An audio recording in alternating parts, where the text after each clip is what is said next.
Oke teman-teman, kali ini kita setelah sekian bulan tidak pernah aktif lagi di ruang teman bicara. Kali ini kita bertemu dengan 3 teman bicara sekaligus, tidak tanggung-tanggung.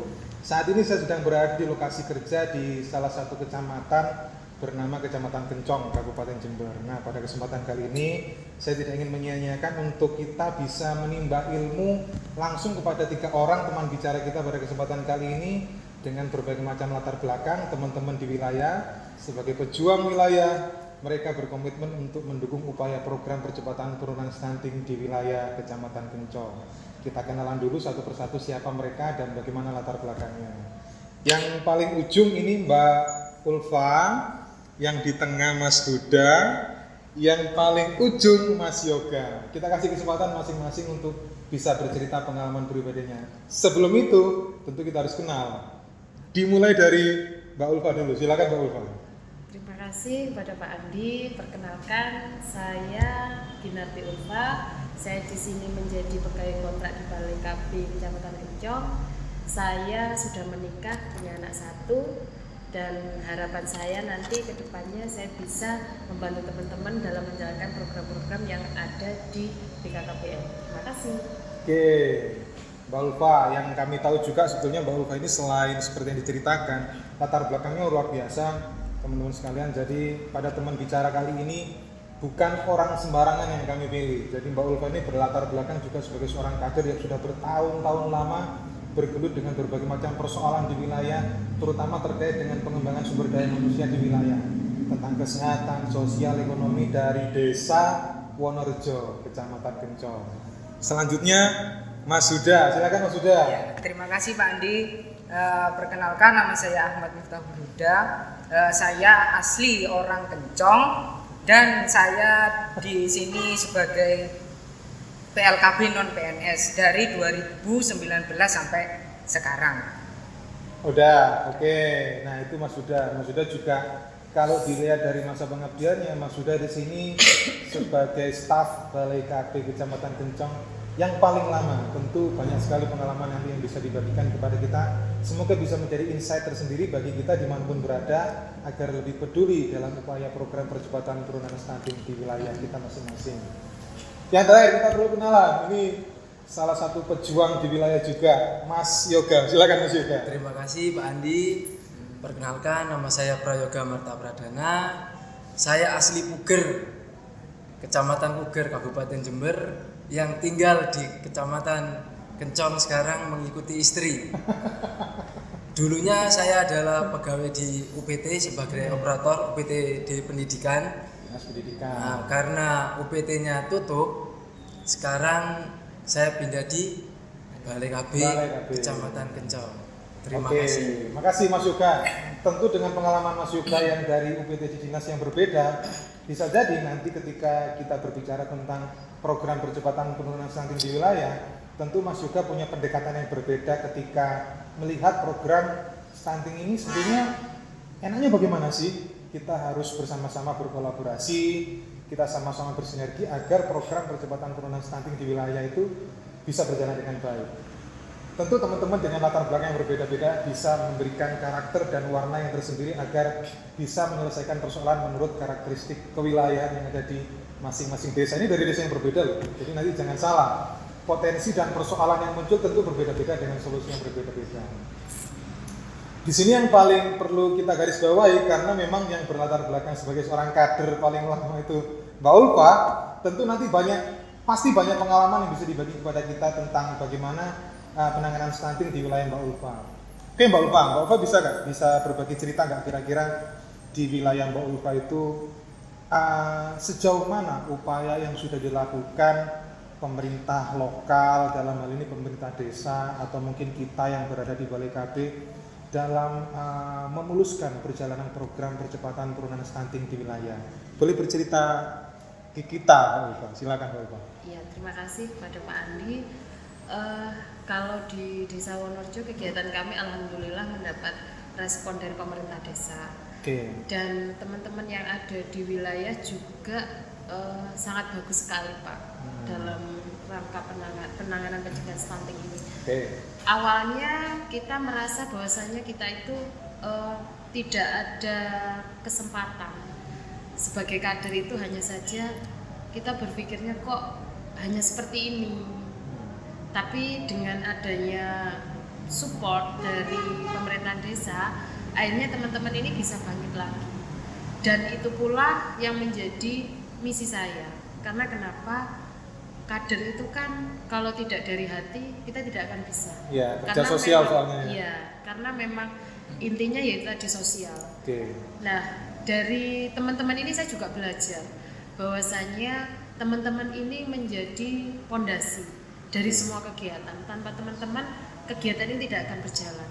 Makanya hal yang kami lakukan dan itu merupakan ujung tombak untuk semua kegiatan. Kita berupaya bahwasanya bagaimana sih kader ini mengerti tentang sebuah program. Karena kalau dari dasar kader ini tidak mengerti, kita tidak akan sampai pada titik permasalahan, penyelesaian masalah yang ada di wilayah ini. Makanya yang paling utama adalah memberikan edukasi kepada semua kader bahwasanya mereka harus mengerti program apa yang nantinya kita hadapi, masalah apa yang nantinya harus kita selesaikan di wilayah. Seperti itu. Sejauh ini di tempat Mbak Ulfa di Desa Wonorejo ya, saya tertarik karena Desa Wonorejo ini menjadi salah satu desa yang mewakili Kabupaten Jember untuk berkompetisi di tingkat provinsi mewakili bidang atau pokja 4 di wilayah gitu ya. Kira-kira apa yang kemudian menjadi sebuah kekuatan di Desa Wonorejo? Tentu selain memang kader, namun kemudian apa yang bisa membuat kemudian Wonorejo bisa tampil di level yang lebih tinggi tingkatannya di tingkat provinsi gitu. Tentu kan ada sesuatu yang menarik hingga kemudian kabupaten melihat Desa Wonorejo harus mewakili Kabupaten Jember gitu. Kerjasama lintas sektor itu yang paling berjalan dengan baik ya? Iya, kerjasama lintas sektor. Bisa diceritakan kira-kira apa saja itu, siapa saja yang terlibat di dalam? Iya, dari puskesmas sendiri itu dari kepala puskesmasnya, dari bidannya, kemudian yang dari kecamatan itu dari Bu Camat dan Pak Camatnya, serta dari tim-tim yang tidak bisa kami sebutkan. Karena memang tanpa mereka juga dukungan-dukungan itu tidak mengena Pak kepada kader-kader ini, karena memang biarpun kita memiliki keinginan yang kuat, tapi kalau tidak ada mereka semua yang mensupport kita tidak bisa apa-apa seperti itu.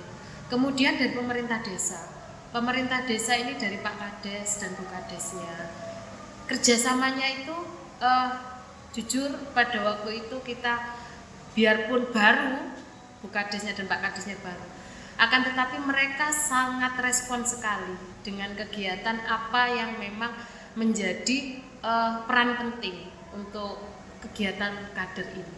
Jadi ya semoga untuk kedepannya pemerintah desa tetap bisa memiliki respon yang baik kepada semua kader. Berarti memang sesuai dengan anjuran pemerintah melalui strategi nasional, memang salah satu di 5 strategi nasional itu berbunyi yang nomor pertama komitmen dan visi kepemimpinan. Tentu tanpa ada dukungan dan visi kepemimpinan yang kuat dari masing-masing pemangku wilayah, program sehebat apapun rasa-rasanya sulit diterapkan di wilayah gitu. Iya, betul. Sepertinya Mbak Ulfa ingin mengatakan bahwa kepala puskesmas sudah memberikan dukungan dengan baik, kepala desa dan ketua TPPKK desa juga sudah memberikan dukungan dengan baik gitu ya. Dan endingnya adalah kekuatan kader yang bisa difungsikan sebagaimana mestinya sehingga program ini bisa berjalan dengan baik. Iya. Gitu ya Mbak Ulfa ya. Iya.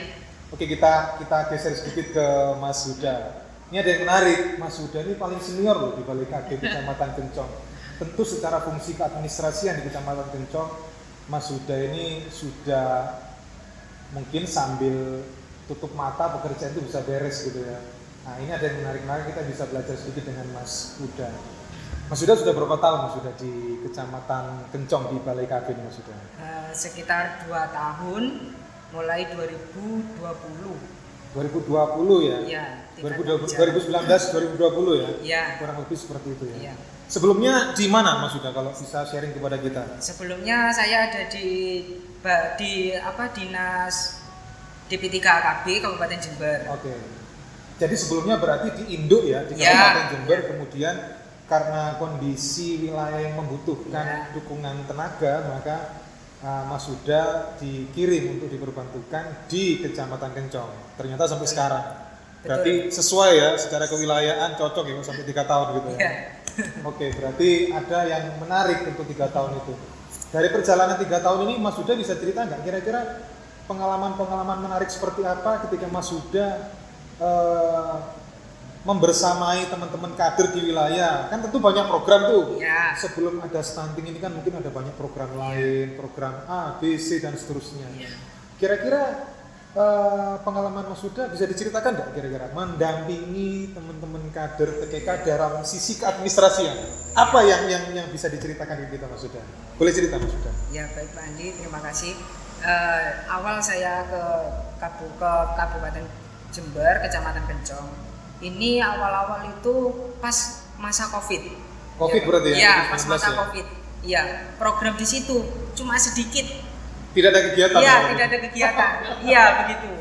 Dan awal saya megang program itu adalah PK21, Pak. PK21 itu apa? Bisa diceritakan? PK21 adalah pendataan keluarga tahun 2021. tahun itu. 2021. Oke. Ya. Bisa ceritakan kira-kira? Ya. Dari sisi keadministrasian pada saat mendampingi program pendataan keluarga tahun 2021, bagaimana pengalaman-pengalamannya waktu itu dengan kader teman-teman di wilayah? Iya, ya namanya nama orang kan beda-beda. Jadi Betul. iya, jadi ada yang ngerti komputer, ada yang tidak. Ya Oke. saya tidak ambil pusing. Ya kalau yang nggak bisa komputer, ya saya suruh manual. Biar nanti ada yang kader yang bisa komputer itu bisa ngajari. Membantu gitu ya? Membantu gitu, Pak. Ya kalau yang belum bisa ya belajar pelan-pelan. Gitu. Apakah pada saat proses Mas Huda membersamai teman-teman kader yang notabene belum bisa komputer, yang mungkin bisa jadi usianya itu sudah mungkin 2 kali lipat usianya Mas Huda, jangan-jangan kadernya itu.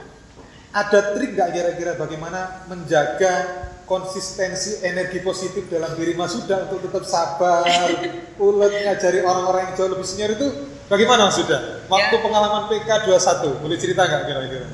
Baik, Pak. Ya menurut saya orang-orang itu ya meskipun kolot, istilahnya kolot itu masih bisa lah diajari. Yang nggak terlalu sulit, ini diajari A, B, C itu ya orangnya nggak terlalu banyak bertanya. Maksudnya banyak bertanya itu kalau salah itu dibiarkan gitu, enggak. Kalau dibenerin itu mereka mau. Dan ya sejauh ini ya mereka sudah dapat ilmunya sampai sekarang ya kalau dulu yang belum bisa sekarang ya sudah mulai mengerti sudah mengerti gitu ya sekitaran 50-70% lah. Tentu pertama kan kita terkaget-kaget ya ketika di dinas di kabupaten itu semua sudah tertata, ada bagiannya masing-masing. Tiba-tiba Mas Huda harus ditugaskan ke wilayah dan berhadapan dengan kader yang berbagai macam karakternya. Di awal pertama kali ketika kontak dengan teman-teman kader di wilayah, strategi apa yang Mas Huda lakukan? Kalau untuk ibu ini berarti saya ajarin gini. Nah, itu gimana Mas Huda? Atau kalau yang dengan usia kayak gini berarti saya harus begini. Kira-kira strategi waktu itu gimana? Kan tadi Mas Huda sempat cerita diajarin pelan-pelan. Itu bagaimana ceritanya pengalamannya Mas Huda? Iya, kalau untuk anak-anak mudanya ya saya kiranya sudah ngertilah sedikit banyaknya ya mereka kan sudah bisa main sosmed. Oke. Itu pasti bisa menjalankan aplikasi gitu ya. Gitu Pak. Oke. Kalau yang lansia itu ya gimana ya? Ya yang lansia itu ya sedikit-sedikit diajari. Oke. Iya, lebih sering itu praktek, Pak. Dengan bahasa yang mungkin dimengerti oleh mereka. Lebih sederhana gitu. Ya, lebih sederhana. Kalau tentang teoritis kan mereka belum gak mampu gitu loh, Pak. Gak mampu nyampe ke situ. Jadi kita meraba-raba sedikit-sedikit. Jadi buat ngajari mereka biar bisa untuk menjalankan aplikasi, mengerti tentang administrasi gitu, Pak. Di jam-jam kapan ketika Mas Huda harus kemudian meluangkan waktu membersamai ibu-ibu kader itu untuk menambahkan keterampilannya dalam pelaporan, peng-SPJ-an, karena Mas Huda kan lebih dominan kekuatan tuh di sisi pengadministrasian. Tentu punya trik, engkau aku ngajarinya di jam sekian aja, mungkin gitu salah satunya. Kira-kira gimana maksudnya? Ya kalau strategi untuk melakukan semua itu ya kita datang ke lapangan Pak. Kita Kunjungan ke wilayahnya. Kunjungan, tapi Keliling nggak ya? setiap hari Pak. Oh, Iya, nggak setiap hari? nggak setiap hari. Karena COVID mungkin. Ya, karena COVID waktu dulu itu. Ya, Terus? ya jadi kita datang ke wilayah-wilayah yang membutuhkan yang sebelum itu kan kontak dulu Pak.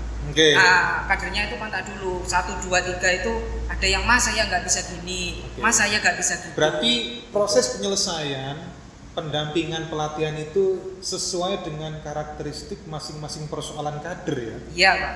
sesuai dengan kebutuhan wilayah ya. Iya. Berarti tidak dibuat kurikulum khusus untuk ngajari gitu ya. Enggak Pak. Enggak, ya? Ya kalau Jadi- kayak gitu nganu Pak, biasanya itu kader-kader itu yang sudah di atas rata-rata itu datang ke balai Pak. Datang ke balai, Mas tanya ini gitu. Jadi ya yang berkebutuhan khusus istilahnya itu yang nggak ngerti baru kita datangi ke wilayah gitu Pak. Yang perlu digarisbawahi, berkebutuhan khusus itu bukan bagi orang-orang yang secara mental butuh pendampingan kesehatan loh ya. Iya. Berkebutuhan khusus itu dari karakteristik wilayah, usia, pemahaman yang tentu butuh pendampingan lebih sesuai dengan persoalan masing-masing kader dan wilayah pendampingannya.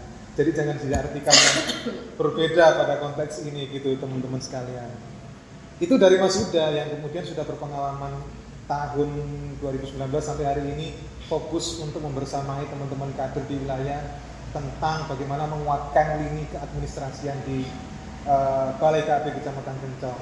Ini ada yang menarik nih, yang ujung paling ini kalau di sisi saya hari ini ketika kita take video itu sebelah timur saya gitu ya. Timur, betul ya Mas Yoga ya? Ada Mas Yoga. Seperti tadi pada saat Mas Yoga berkenalan, Mas Yoga ini dari UPTD Dinas Pendidikan yang sudah ditarik ke kabupaten sebetulnya manajerialnya, kemudian sekarang bergabung dengan Dinas KB. Nah kita sedikit bertanya tentang Mas Yoga. Mas Yoga kan gabung mulai bulan April ya 2022. Ketika bergabung di KB itu apa yang pertama kali Mas Yoga lakukan? Tentu ada fungsi-fungsi administrasi dan lain sebagainya, karena kan sudah tahu sedikit banyak tentang Balai KB kan gitu ya. Apa yang kira-kira realnya yang Mas Yoga kerjakan di Balai KB ketika pertama kali bergabung dengan tim BKKBN, dalam hal ini adalah Balai KB Kecamatan Kencong? Boleh bagi Mas Yoga. Nah, terima kasih Pak Andi. Nah, yang pertama kali yang saya lakukan pas bekerja di Balai KB Kecamatan Kencong yaitu membantu koordinator kecamatan Pak untuk menyelesaikan administrasi. Koordinator itu Bu Twin Primayanti ya. Nah, Itu senior kita semua, senior Bu Twin kita. Primayanti. Nah, terus habis itu ini yang berjasa juga Mbak Ulfa ngasih Mbak Ulfa, tuntunan, ada orangnya di sini. ya. Terus Pembimbing Mas Huda, lapangan berarti ya? pembimbing lapangan. Oke. Nah, terus Mas Huda juga Mas Huda. yang membimbing administrasi Oh, tentang termasuk dosen pembimbingnya Ya. juga maksudnya. Oke, gitu ya. Berarti lebih banyak mendukung di sisi keadministrasian juga sebenarnya Iya, ya. Jadi karena seperti yang perlu teman-teman ketahui di masing-masing wilayah, mungkin dalam hal ini program percepatan penurunan stunting di wilayah kerja Provinsi Jawa Timur. Jadi mengapa saya harus menceritakan Kecamatan Kencong? Karena ketika di breakdown secara kinerja, tentu kita patut menimba ilmu dari teman-teman di Kecamatan Kencong, sebab manajerial itu berjalan dengan sangat rapi menurut kami selama melakukan pendampingan di wilayah. Karena dari sisi pembagian tugas pokok dan fungsi, kinerja, pelaporan dan seterusnya sudah tertata, sehingga kemudian dari tugas-tugas yang baik itu turun dari provinsi atau kabupaten bisa dieksekusi walaupun memang tidak mudah karena banyak hal yang harus disesuaikan di wilayah, di lapangan dengan berbagai macam tantangannya. Namun dari sekian banyak Kecamatan Kencong menjadi salah satu kecamatan yang dapat menunjukkan kualitas fungsi administrasi yang teratur dan rapi kalau menurut kami gitu. Karena memang seperti yang teman-teman lihat tadi, Mbak Ulfa dengan kekuatan lini lapangnya yang sudah tidak perlu diragukan lagi, Mas nih yang paling tengah-tengah nih yang keren ini, ya kan? Mas Huda itu salah satu dosen pembimbing dari Mas Yoga tentang fungsi-fungsi keadministrasian. Ini tidak bisa diakuisisi sebagai keberhasilan Mas Yoga atau Mas Huda atau Mbak Ulfa saja. Ini adalah keberhasilan tim yang dipimpin oleh seorang penyuluh KB senior, yakni Ibu Twin Primayanti selaku PKB BKKBN yang bertugas menjadi koordinator di Kecamatan Kencong. Oke teman-teman, tadi kan sepintas kita sudah cerita nih backgroundnya seperti apa. Yang kemudian ingin saya diskusikan dengan teman-teman itu sederhananya, kira-kira kita kan hari ini sedang bergelut atau apa ya, sering bertemu dengan kader dengan membawa program baru. Kita sudah tahu ada program upaya percepatan penurunan stunting di wilayah kita, wabil khusus hari ini di Kecamatan Kencong. Bisa bagi pengalaman nggak kira-kira? Terserah deh siapa, Mas Yoga, Mas Huda atau Mbak Ulfa yang tentu sudah malang melintang di dunia kader pendampingan di wilayah. Bisa cerita nggak kira-kira? Apa sih menariknya dan apa sih tantangan yang bisa di-share kepada kita tentang program percepatan penurunan stunting di wilayah Kecamatan Kencong? Boleh cerita nggak kira-kira? Kira-kira bagaimana? Iya, terima kasih. Ya, Pak Andi. ya. Hal yang pengen saya sampaikan adalah terkait dengan tupoksi kader. Tupoksi kader lagi ya? Iya. Oke. Itu satu, yaitu mengerti tentang sasaran.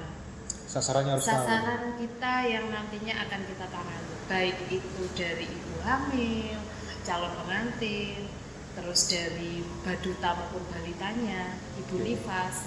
Jadi kalau kader ini sudah memahami, oh sasaran saya ini, saya rasa untuk eksekusi di wilayah terkait pencegahan stunting ini akan lebih mudah. Itu ya. Kenapa? Karena kita harus tahu mana sih orang yang memang beresiko, bumil yang beresiko, mana yang balita beresiko.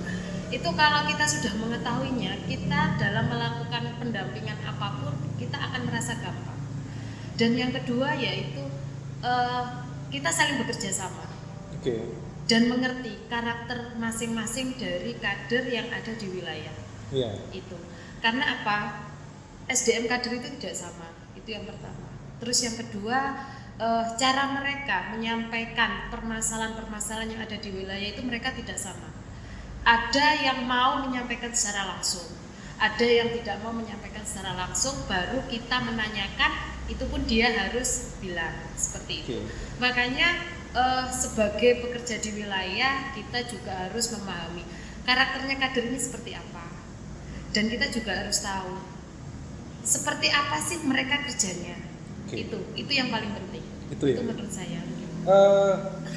Tentu ada yang menarik dari yang Mbak Ulfa barusan ceritakan kepada kita, membuat kader itu memahami tugasnya. Kira-kira sejauh ini tentu selain pelatihan yang sudah diberikan, apa yang Mbak Ulfa lakukan agar kemudian keterampilan teman-teman kader di wilayah itu bisa sesuai dengan yang diharapkan oleh Mbak Ulfa dan tim penyuluh KB di Kecamatan Kencong? Baik Pak, kami selalu melakukan koordinasi kepada teman-teman. Jadi ini contoh ringan. Kemarin kita sempat ada sebuah, bukan permasalahan nih, tapi target. Target yang dimana menurut kami itu kurang sesuai. Itu akhirnya kami harus meluncur ke wilayah. Kita pengen tahu kenapa kok bisa seperti ini, apa yang menjadi kendala. Ternyata ketika kami turun di wilayah, memang teman-teman ini ada beberapa kesulitan. Baik itu dari komunikasi dengan masyarakat, terus apalagi melakukan pendataannya itu juga ada masalah. Hal-hal yang seperti ini yang mungkin teman-teman yang pekerja wilayah ini kurang memahami. Akhirnya apa? Target yang kita temukan itu tidak maksimal.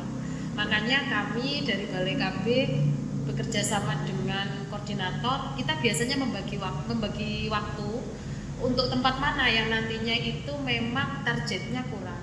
Akhirnya nanti kita akan melakukan kunjungan dan koordinasi dengan teman-teman yang ada wilayah. Seperti itu. Gitu ya. Yang saya tahu Kecamatan Kencong ini ada 5 desa kalau nggak salah. Betul ya, 5 desa. Tentu 5 desa ini kan dengan luas wilayah Kecamatan Kencong yang tidak bisa dibilang kecil juga, bukan hal yang mudah untuk bisa menjangkau ke wilayah. Bisa bagi cerita nggak? Kira-kira pengalaman menarik apa ketika turun ke lapangan untuk memberikan keterampilan tambahan. Ada pengalaman mungkin waktu itu berangkat hujan-hujan, ya kan, motor bensin terbatas, apa gitu? Atau pengalaman menarik apa yang bisa diceritakan kepada kita? Dalam rangka kemudian bercita-cita, udah ini saatnya bagaimanapun keadaannya saya harus turun ke wilayah, ngajarin teman-teman kader di wilayah. Apa cerita-cerita keren waktu itu yang bisa dibagi kita? Iya, jadi kita pernah Pak ada sesuatu yang memang membuat kita itu kaget. Kaget ya? Iya, kaget. Jadi ketika kita sudah di wilayah, teman-teman itu bilangnya sudah tidak ada masalah. Ternyata pada waktu kita nyampe kantor, kita lihat progresnya, ternyata progresnya tidak ada peningkatan sama sekali. Dan itu ternyata mereka mengabaikan apa yang kita sampaikan. Akhirnya kita harus mengulang lagi, kita harus bertanya lagi dengan melakukan pendekatan biar mereka itu mengerti, ternyata ini harus dilaporkan, ini harus keluar progresnya. Nanti siapa yang akan ditindak oleh kabupaten kalau seperti ini. Mereka harus tahu seperti itu. Artinya Mbak Ulfa ini mengatakan bahwa sebagai seorang pegawai di Balai KB itu kompetensi yang dibutuhkan pertama adalah yang soft skill itu kesabaran, betul, ketekunan, ya kan, karena kemauan memang ya. Teman-teman itu yang ada di wilayah itu nggak bisa Pak kita pakai cara yang sekarang harus ada, itu nggak bisa. Berarti harus butuh sekali lagi berulang kali datang ke wilayah membangun silaturahmi gitu ya. Terus yang membuat saya bangga kepada teman-teman bahwasanya ketika kami mengajari sesuatu tentang sebuah arti pekerjaan demi mencapai apa yang nantinya kita menjadi progres kita menjadi bagus, teman-teman itu sangat welcome sekali. Menerima dengan baik ya. Iya betul. Walaupun dengan segala keterbatasan keadaan, tapi teman-teman merasa bahwa ya saya sudah saatnya harus meningkatkan keterampilan agar bisa mereka antusias sekali Pak. Karena kenapa? Karena inilah program. Karena apa? Program itu harus tahu tingkatannya itu seperti apa, progresnya itu bagaimana. Akhirnya mereka itu sampai sekarang itu yang membuat kami terharu. Kita punya apresiasi kepada mereka-mereka.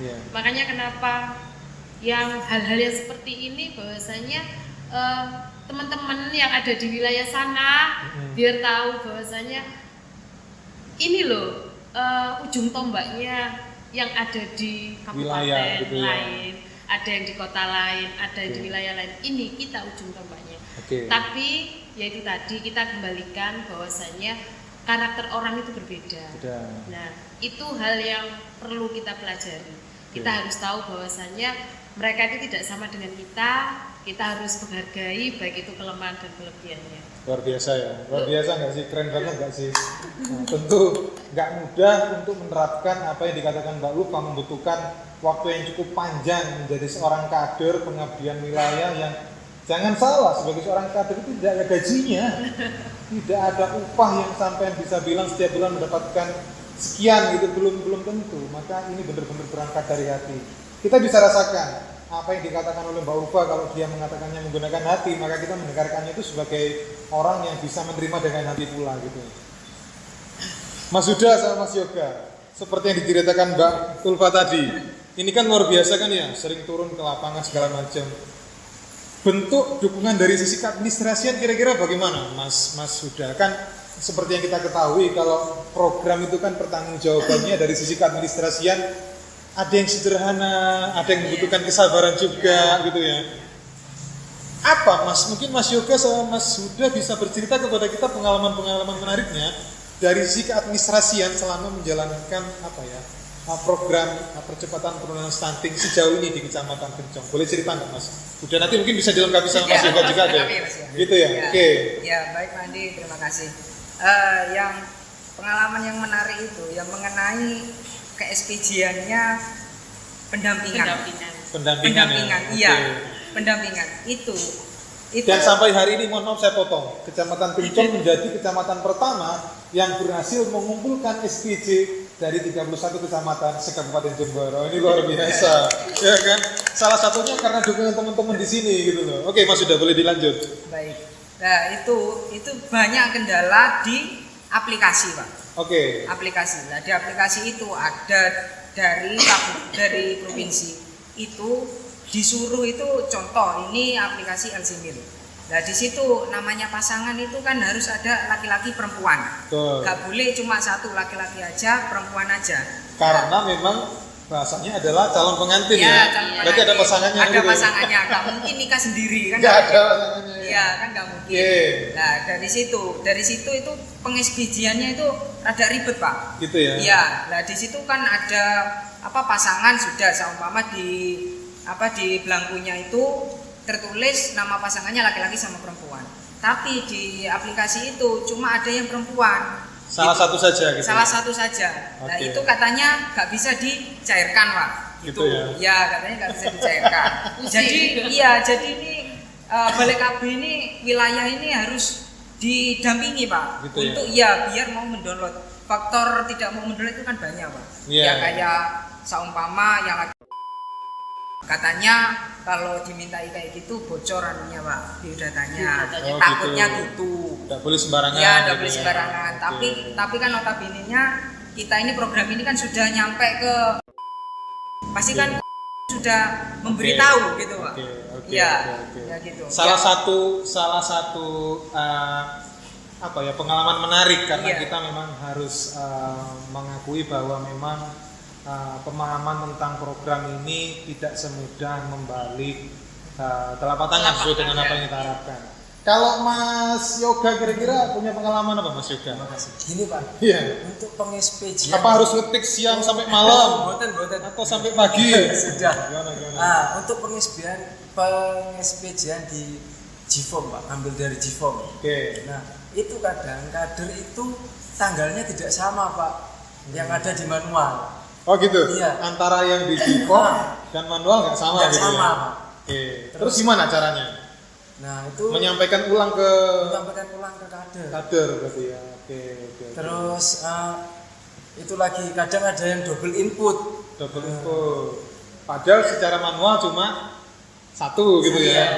Di sistemnya terinput lebih dari satu, Iya. bisa 2 kali gitu Nah, ya. itu sudah ditanda merah sama itu. Nah, diberi tanda merah itu artinya berarti apa, Mas Yoga?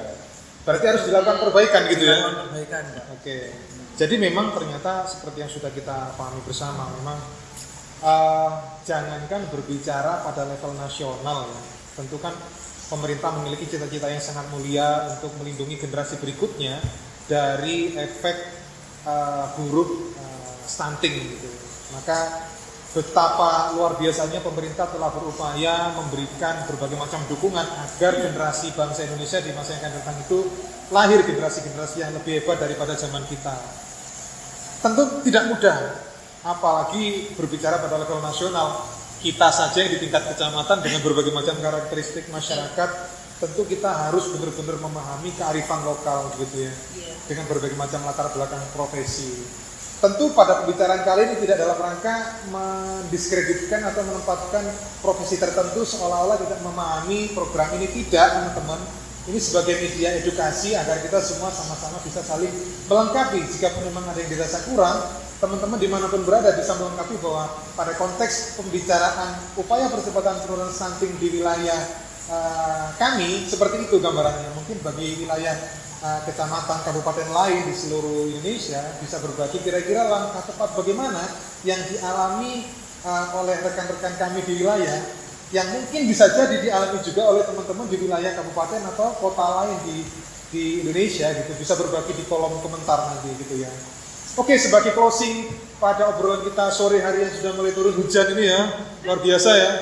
Kira-kira harapan Mbak Ulfa, Mas Yoga dan Mas Huda, harapan pribadi terkait program percepatan penurunan stunting itu apa yang diharapkan agar kemudian program ini bisa terus berjalan dengan baik dan memberikan manfaat yang luar biasa bagi generasi berikutnya. Dari siapa dulu? Mungkin dari diwakili aja. Oke, diwakili Mbak Ulfa. Kira-kira gimana? Ini karena Mbak Ulfa sebagai seorang kader yang sudah luar biasa lama di wilayah. Jadi closing statement pada pertemuan sore hari ini diwakili oleh Mbak Ulfa. Silakan Mbak Ulfa. Ya, terima kasih Pak Andi. Ya. Saya mewakili dari teman-teman Oke. terkait program yang sudah dilaksanakan itu baik dari kabupaten maupun dari provinsi. Harapan kami semoga program ini kedepannya tambah baik lagi dan bisa menjadi tolak ukur untuk seluruh masyarakat agar masyarakat ini bisa belajar dari semua program-program yang ada. Oke. Sehingga apa yang nantinya menjadi permasalahan bisa teratasi dengan program-program ini.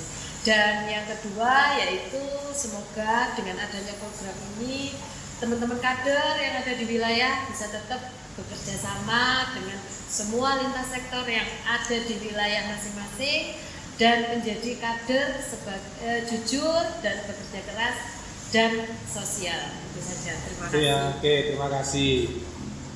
Obrolannya sangat singkat, tentu dari obrolan singkat ini kita berharap ada insight tersendiri yang bisa dipetik oleh teman-teman, tentu dengan sudut pandang masing-masing oleh teman-teman yang ada di manapun berada pada kesempatan kali ini. Sekali lagi, obrolan pada kesempatan kali ini sebagai teman bicara, kita bertujuan semata-mata hanya ingin berbagi pengalaman. Syukur-syukur kita bisa saling memberikan pemahaman yang bersifat positif kepada teman-teman agar bisa saling melengkapi, menggenapi strategi upaya percepatan penurunan stunting di masing-masing wilayah dimanapun kita berada. Kata kuncinya adalah mari kita bersama-sama bersinergi, berkolaborasi agar proses akselerasi program percepatan penurunan stunting di wilayah dapat berjalan dengan baik. Begitu ya teman-teman ya, sepakat ya? Ya, sepakat. Oke, baik teman-teman bicara dimanapun berada, kira-kira obrolan pada kesempatan kali ini kita akhiri. Kami mengucapkan terima kasih yang sebesar-besarnya karena teman-teman sudah bersedia mengikuti obrolan kita sampai akhir kali ini.